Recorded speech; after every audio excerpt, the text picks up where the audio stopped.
कौन पतवा चाकर पातर कौन पतवा भुइया लोटे कौन पतवा चाकर पातर कौन पतवा भुइया लोटे आरे माई से ही चिट्ठिया लिख के भेजलो सोन देसा बेटा के पापा पड़त होइए आरे माई जे ही चिट्ठिया लिख के भेजलो बेटा के भैया बेटा के भैया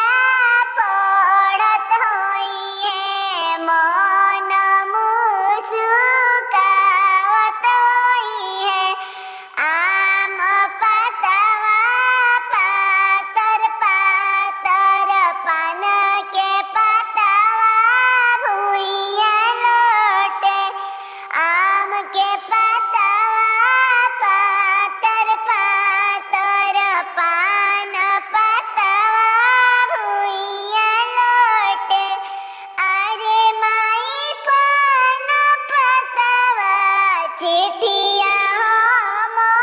लिख के भेजलो बेटा के पापा